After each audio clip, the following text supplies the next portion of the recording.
Hello students, junior inter commerce పేపర్కు సంబంధించి ఎలా మనం ప్రిపరేషన్ చేయాలి, 99 మార్క్స్ ఎలా మనం తెచ్చుకోవాలి, దాంతోపాటు స్లో లెర్నర్స్ మరి క్వాలిఫైయింగ్ మార్కు లేదా అబవ్ క్వాలిఫైయింగ్ మార్క్ ఎలా తెచ్చుకోవాలి దానికి సంబంధించి ఈ సెషన్లో డిస్కస్ చేద్దాం.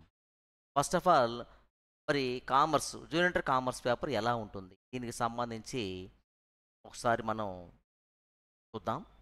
టోటల్గా జూనియర్ ఇంటర్ కామర్స్ పేపరు 2 పార్ట్స్గా డివైడ్ చేస్తారు. Part 1 and part 2. Part 1 వచ్చేటప్పటికల్లా 50 marks purely theory paper అన్నమాట. అంటే ఈ పార్ట్ 1లో మనకి కంప్లీట్గా అంటే కామర్స్ అని అంటాము, మొత్తం థియరీ సెక్షన్ అన్నమాట. దీంట్లో 3 సెక్షన్స్ ఉంటాయి. సెక్షన్ ఏ, సెక్షన్ బి, అట్లాగే సెక్షన్ సి. ముఖ్యంగా సెక్షన్ ఏ వచ్చేటప్పటికల్లా 10 మార్క్స్ కేటగిరీ. దీనిలో టోటల్ నెంబర్ ఆఫ్ క్వశ్చన్స్ 3 ఇస్తారు. మరి 3 క్వశ్చన్స్కి గాను మనం చేయాల్సిన ఆన్సరు 2 క్వశ్చన్స్కి మాత్రమే. తర్వాత సెక్షన్ బి వచ్చేటప్పటికల్లా మనకి టోటల్గా 6 క్వశ్చన్స్ ఉంటాయి. Out of 6 we have to answer any 4. తర్వాత సెక్షన్ సి వచ్చేటప్పటికల్లా 2 మార్క్స్ కేటగిరీ. టోటల్గా దీంట్లో 8 క్వశ్చన్స్ ఉంటాయి. Out of 8 we have to answer any 5 అన్నమాట. ఇది పార్ట్ 1.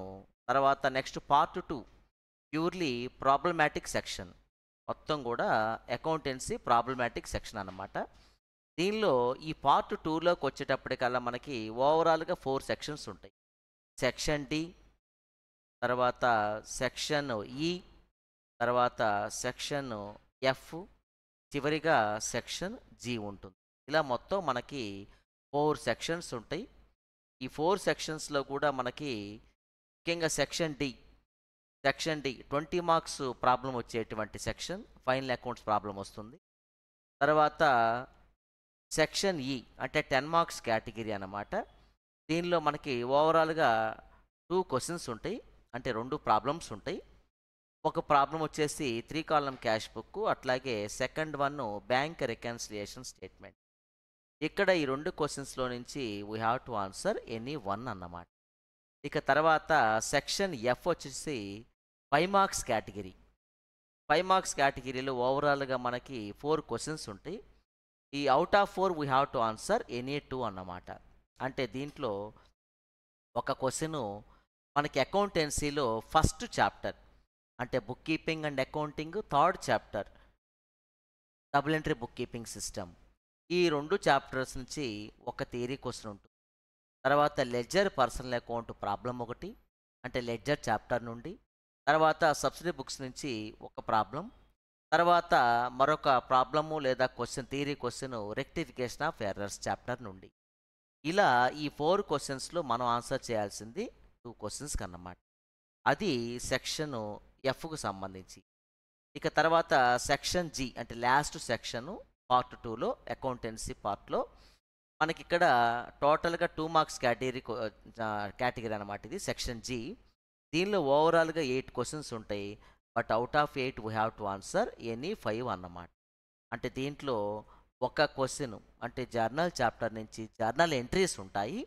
తర్వాత మరి జర్నల్ ప్రాపర్ చాప్టర్ నుంచి ఓపెనింగ్ ఎంట్రీ అడుగుతాడు. తర్వాత ట్రయల్ బ్యాలెన్స్ చాప్టర్ నుంచి ఒక ప్రాబ్లం ఉంటుంది. మిగతా 5 కూడా థియరీ క్వశ్చన్. ఇలా మనకి ఓవరాల్గా మనకి పేపర్ ఈ విధంగా ఉంటుంది, పార్ట్ 1 అండ్ పార్ట్ 2. ఇకపోతే సెకండ్ వన్, కామర్స్ లాంటి సబ్జెక్ట్లో 99 మార్క్స్ ఎలా మనం తెచ్చుకోవాలి. ముఖ్యంగా మెరిట్ వాళ్ళు కావచ్చు, అబోవ్ మెరిట్ వాళ్ళు కావచ్చు, అంటే అబోవ్ యావరేజ్ వాళ్ళు కావచ్చు. మెరిట్ వాళ్ళు, అబోవ్ యావరేజ్ వాళ్ళు ఎవరైతే ఉంటారో అటువంటి వాళ్ళకి సంబంధించి 99 మార్క్స్ 90+, అట్లాగే 99 మార్క్స్ ఎలా మనం తెచ్చుకోవాలి దానికి సంబంధించి ఒకసారి మనం డిస్కస్ చేద్దాం. ఇక్కడ ఒక పాయింట్ అందరూ గుర్తుపెట్టుకోవాలి మై డియర్ స్టూడెంట్స్. ఏంటంటే కామర్స్ పేపర్కు సంబంధించి ఇందాక మనం డిస్కస్ చేసినట్లుగా టోటల్గా 2 పార్ట్స్గా డివైడ్ చేస్తారు, పార్ట్ 1 పార్ట్ 2 అని. మరి స్టార్టింగ్ ఆన్సర్ ఏ పార్ట్తో స్టార్ట్ చేయాలి అనే దానికి సంబంధించి నేనుగా చెప్తోంది పార్ట్ 2 అంటే ప్రాబ్లమాటిక్ సెక్షను అకౌంటెన్సీ పార్ట్ తోటే అందరూ కూడా ఈవెన్ మెరిట్ వాళ్ళు కావచ్చు, అట్లాగే మెరిట్ వాళ్ళు కానీ అట్లాగే మరి అబోవ్ యావరేజ్ వాళ్ళు గానీ, అట్లాగే స్లో లెర్నర్స్ కానీ, వీళ్ళందరూ కూడా అందరికీ కామన్‌గా చెప్తోన్న విషయం ఏందయ్యా అంటే, మీరు ఎప్పుడైనా సరే గుర్తుపెట్టుకోండి, ముందు పార్ట్ 2 అకౌంటెన్సీ తోటే స్టార్ట్ చేయండి మీ ఆన్సర్స్‌ని. గుర్తుపెట్టుకోండి. Part 2, part 2 accountancy problematic section అన్నమాట. మరి మెరిట్ వాళ్ళైనా సరే, అబోవ్ యావరేజ్ వాళ్ళైనా, స్లో లెర్నర్స్ అయినా. సో, ఈ పార్ట్ 2 అంతా అకౌంటెన్సీలో మనకి ప్రాబ్లమాటిక్ సెక్షన్ కాబట్టి, ప్రొఫార్మాలు నీట్‌గా డ్రా చేయటం. ఈ ప్రొఫార్మాస్‌ని నీట్‌గా డ్రా చేయటం కూడా చాలా ఇంపార్టెంట్. అంటే ప్రెజెంటేషన్ కూడా పార్ట్ ఆఫ్ యువర్ ఆన్సర్ అన్నమాట.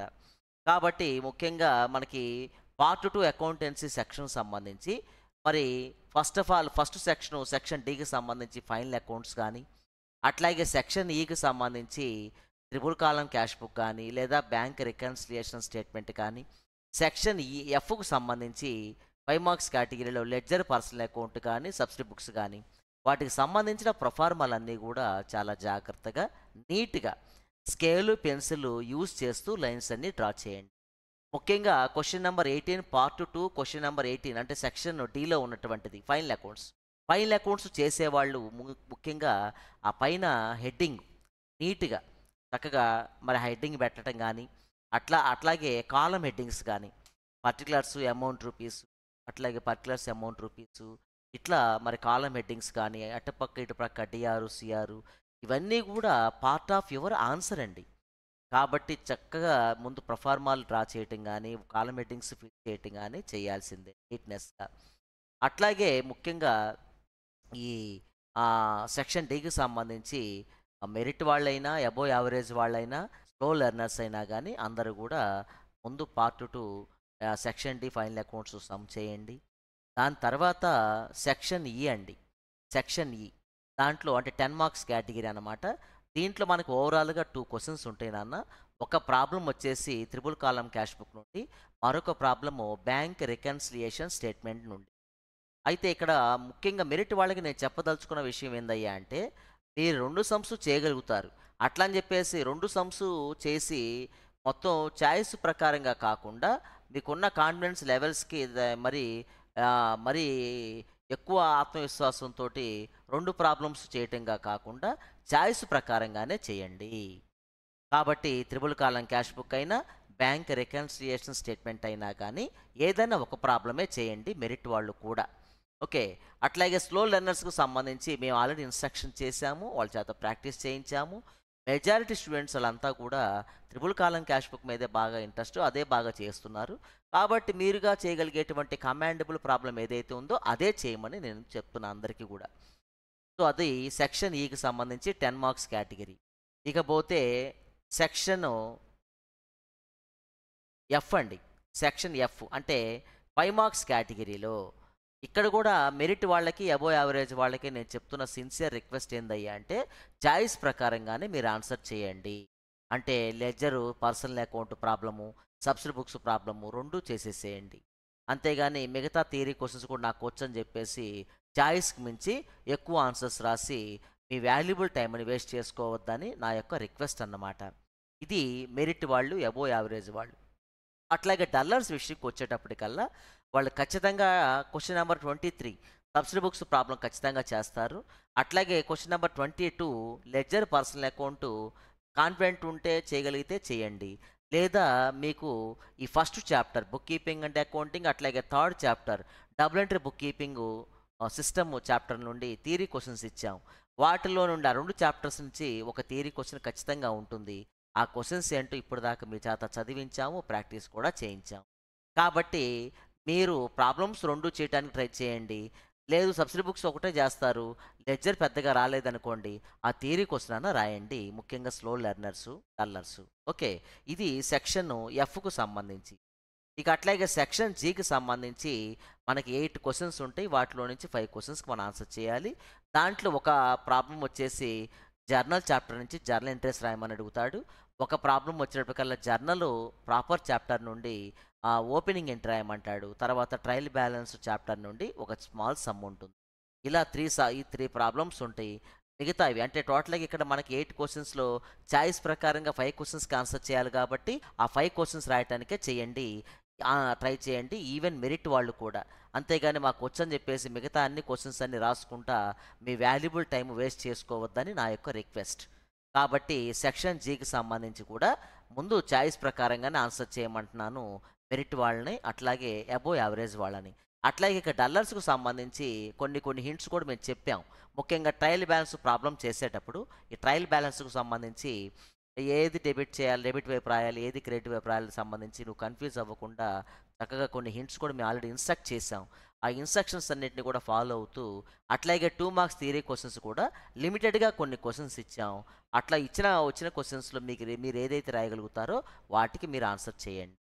ఈ ఓవరాల్‌గా మనకి పార్ట్ 2 నుండి మనకి అకౌంటెన్సీ అంటే ప్రాబ్లమాటిక్ పార్ట్ నుంచి మన టార్గెట్ ఔట్ ఆఫ్ మార్క్స్ అంటే 50 ఔట్ ఆఫ్ 50 మెరిట్ వాళ్ళు కానీ అబోవ్ యావరేజ్ వాళ్ళు ఖచ్చితంగా 50 ఔట్ ఆఫ్ 50 మనం తెచ్చుకోవచ్చు. అట్లాగే ఈ పార్ట్ 2 నుంచి స్లో లెర్నర్స్ కానీ డల్లర్స్ ఎవరైతే ఉంటారో వాళ్ళు కనీసంగా ఒక 20, 25 మార్క్స్ లేదా 30 మార్క్స్ కూడా మనం తెచ్చుకునే స్కోప్ అనేది ఖచ్చితంగా ఉంటుంది. ఇది దట్ ఈజ్ అబౌట్ పార్ట్ 2 నాన్న. ఈ పార్ట్ 2 అకౌంటెన్సీ ప్రాబ్లమాటిక్ పార్ట్‌ని ఎంత త్వరగా కంప్లీట్ చేసుకుంటే, ఆ టైం మొత్తాన్ని గూడా పార్ట్ 1కి మనం కన్జ్యూమ్ చేసుకోవచ్చు.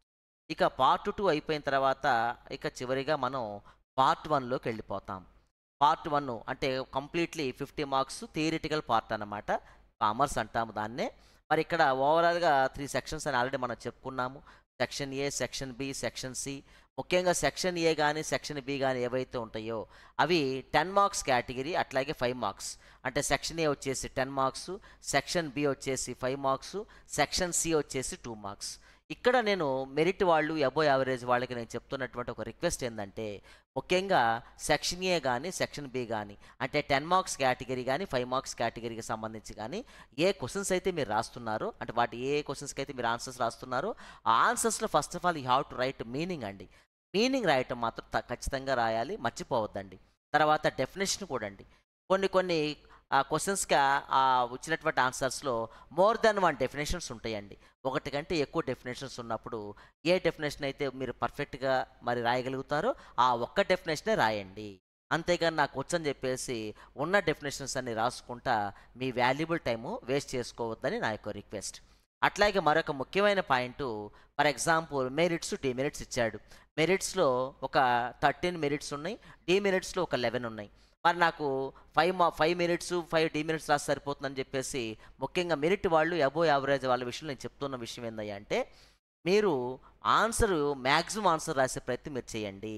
ఎంత మాక్సిమం ఆన్సర్ రాస్తే మీ మీద ఎగ్జామినర్‌కి అంత ఇంప్రెషన్ వస్తుంది. అంతేగాని నాకు 5 మెరిట్స్, 5 డీమెరిట్స్ రాస్తానంటే రెస్ట్రిక్టెడ్‌గా ఉంటే మీ మార్క్స్ కూడా రెస్ట్రిక్టివ్‌గానే పడే అవకాశం ఉంటుంది. కాబట్టి మాక్సిమము ఆన్సర్ మీరు రాయండి. అంటే ఫర్ ఎగ్జాంపుల్ మెరిట్స్ ఒక 13 ఉన్నాయండి. కనీసం మీరు 8-9 వరకు రాసే ప్రయత్నం చేయండి. అట్లాగే డీమెరిట్స్ ఒక 11 ఉన్నాయి. కనీసం అక్కడ కూడా అంతే ఒక 8-9 వరకు రాసే ప్రయత్నం చేయండి. అంతే తప్పించి 5 మెరిట్స్, 5 డీమెరిట్స్ రాస్తానంటే మీరు ఆన్సర్ తక్కువ రాస్తే ఎగ్జామినర్‌కి మీ పైన ఇంప్రెషన్ ఉండదు. మార్క్స్ మరి తగ్గే అవకాశాలుంటాయి. కాబట్టి ఈ విషయాన్ని అందరూ గుర్తుపెట్టుకొని మై డియర్ స్టూడెంట్స్ 10 మార్క్స్ కేటగిరీలో ఎస్ఏ క్వెషన్స్ కావచ్చు, 5 మార్క్స్ కేటగిరీలో షార్ట్ ఆన్సర్ క్వెషన్స్ ఏవైతే ఉంటాయో వాటికి సంబంధించి మాక్సిమం ఆన్సర్ రాయడానికి మీరు ట్రై చేయండి. ఓకే. అట్లాగే టైం మేనేజ్మెంట్ కూడా చాలా ఇంపార్టెంటు. అక్కడ 10 మార్క్స్ కేటగిరీలో 40 లైన్స్ రాయమంటాడు. 5 మార్క్స్ కేటగిరీలో 20 లైన్స్ రాయమంటాడు. లైన్స్ అనేది కాకుండా మీరు రాసేటువంటి ఆన్సర్‌లో కంటెంట్ ఉండాలి. అట్లాగే మరొక ముఖ్యమైన పాయింటు కామర్స్ టెర్మినాలజీ వర్డ్స్ కూడా మిస్ అవ్వకుండా మీరు ఆన్సర్ చేయాలి. ఓకే. అట్లాగే మరొక ముఖ్యమైన పాయింట్ ప్రెజెంటేషన్‌లో భాగంగా ఇందాక నేను చెప్పినట్లుగా మీనింగ్ రాయండి ఫస్ట్, తర్వాత డెఫినిషను, తర్వాత then only have to write the actual answer. తర్వాత యాక్చువల్ ఆన్సర్ రాసే ప్రయత్నం మీరు చేయండి. అట్లాగే మరొక ముఖ్యమైన పాయింటు మరి సైడ్ హెడ్డింగ్స్ అన్నిటికీ కూడా ఇంక్లూడింగ్ మీనింగ్ గానీ, డెఫినిషన్ గానీ, అట్లాగే మిగతా ఆన్సర్ సైడ్ హెడ్డింగ్స్ ఏవైతే ఉంటాయో అవన్నీ కూడా you have to use black pen అండి. బ్లాక్ పాయింట్ పెన్ యూజ్ చేయటం మర్చిపోవద్దు. ఇక వాటిల్లో ఉన్న మ్యాటర్‌కి మాత్రం బ్లూ పాయింట్ పెన్ను యూజ్ చేయండి. సో, ఇవి మీరందరూ కూడా ముఖ్యంగా మెరిట్ వాళ్ళు గానీ, అబోవ్ యావరేజ్ వాళ్ళు ఎవరైతే ఉంటారో ఇవన్నీ కూడా గుర్తుపెట్టుకొని చక్కగా మీరు ఆన్సర్ చేసే ప్రయత్నం మీరు చేయండి. అట్లాగే సెక్షన్ సికి సంబంధించి టూ మార్క్స్ కేటగిరీలో కూడా టోటల్గా 8 క్వశ్చన్స్ ఇస్తారు. Out of 8 we have to answer any 5 అన్నమాట. కాబట్టి ఇక్కడ కూడా మీరు చాయిస్ ప్రకారంగానే, ముఖ్యంగా మెరిట్ వాళ్ళు కానీ, అట్లాగే మరి అబోవ్ యావరేజ్ వాళ్ళు కానీ, వాళ్ళకి నేను చెప్తోంది ఏందయ్యా అంటే సెక్షన్ ఏ కానీ, సెక్షన్ బి కానీ, సెక్షన్ సి కానీ చాయిస్ ప్రకారంగానే ఆన్సర్ చేయండి. మ్యాక్సిమం ఆన్సర్ రాయండి. ఓకే. అట్లాగే దాంతో పాటుగా ఈ ముఖ్యంగా స్లో లెర్నర్స్ అంటే డల్లర్స్ ఎవరైతే ఉంటారో వాళ్ళకి ఆల్రెడీ మేము చెప్పాం కూడా. మీకు ఏవైతే లిమిటెడ్గా కొన్ని క్వశ్చన్స్ ఇచ్చాం, ఆ లిమిటెడ్గా ఇచ్చినటువంటి క్వశ్చన్స్ ఏవైతే ఉన్నాయో వాటిలో ఏ క్వశ్చన్స్ అయితే వచ్చినాయో వాటికే మీరు ఆన్సర్ చేయండి. అంటే సెక్షన్ ఏకి సంబంధించి 10 మార్క్స్ కేటగిరీలో ఓవరాల్గా 3 క్వశ్చన్స్ ఉన్నాయి, కానీ మీకు చదివిన వాటిలో ఒక క్వశ్చనే వచ్చింది. సిన్సియర్గా ఆన్సర్ దానికి రాయండి, ఆ క్వశ్చన్కి రాయండి, ఆ క్వశ్చన్కి ఆన్సర్ చేసేసేయండి. అది అయిన తర్వాత చాయిస్ ప్రకారంగా రెండో క్వశ్చన్ మీద నీకు జస్ట్ పార్షియల్గా కొంత ఆన్సరే వచ్చు, అదే రాయండి. అట్లా కమాండబుల్గా మీకు బాగా ఆన్సర్ వచ్చినటువంటి క్వశ్చన్స్ ఏవైతే ఉంటాయో అటువంటి క్వశ్చన్స్కి మీరు ఆన్సర్ చేయటం చేయండి. అట్లా 10 మార్క్స్ కానీ, 5 మార్క్స్ కానీ, అట్లాగే 2 మార్క్స్ కేటగిరీలో కూడా. ఎందుకంటే మీకు ఆ మెరిట్ వాళ్ళు కానీ, అబోవ్ యావరేజ్ వాళ్ళు ఎవరైతే ఉంటారో వాళ్ళలాగా ఎక్కువ నెంబర్ ఆఫ్ క్వశ్చన్స్ కాకుండా లిమిటెడ్గా కొన్ని క్వశ్చన్స్ ఇచ్చాం. వాటి ఆన్సర్స్ కూడా మేము మరి తగ్గించి మరీ ఇచ్చాం.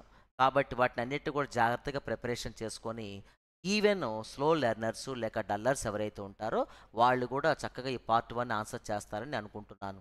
ఇలా ముఖ్యంగా ఈ మెరిట్ వాళ్ళు, అబోవ్ యావరేజ్ వాళ్ళు 90 మన టార్గెట్ అనుకున్నప్పుడు అక్కడ పార్ట్ 2లో ఆల్రెడీ మనం ప్రాబ్లమాటిక్ అకౌంటెన్సీలో 50 అవుట్ ఆఫ్ 50 అక్కడ తెచ్చేసుకుంటాం. ఇక్కడ పార్ట్ 1 టార్గెట్ వచ్చినప్పటికల్లా 49 అవుట్ ఆఫ్ 50 అన్నమాట. కాబట్టి ఆ 49 ఎలా తెచ్చుకోవాల్సి సంబంధించి ఇప్పుడు దాకా నేను చెప్పినటువంటి ఆ ఇన్స్ట్రక్షన్స్ ఏవైతే ఉన్నాయో అవన్నీ తూచా తప్పకుండా మీరు ఫాలో అవ్వండి. ఖచ్చితంగా మనం అనుకున్న టార్గెట్ 99 తెచ్చుకుంటారని చెప్పేసి, ఖచ్చితంగా 99 మన టార్గెట్, 99లో మనం ఉంటామని చెప్పేసి నేను అనుకుంటున్నాను. అట్లా ఈ ఇన్స్ట్రక్షన్స్ అన్నిటినీ కూడా అటు మెరిట్ వాళ్ళు, అబోవ్ యావరేజ్ వాళ్ళు, ఇటు స్లో లెర్నర్స్ కూడా అందరూ ఫాలో అయ్యి మనం అనుకున్నటువంటి మార్క్స్ని రీచ్ అవ్వాలని చెప్పేసి మనస్ఫూర్తిగా కోరుకుంటూ, once again I wishing you all the best నాన్న, from my side and on behalf of our Shri college. Thank you very much.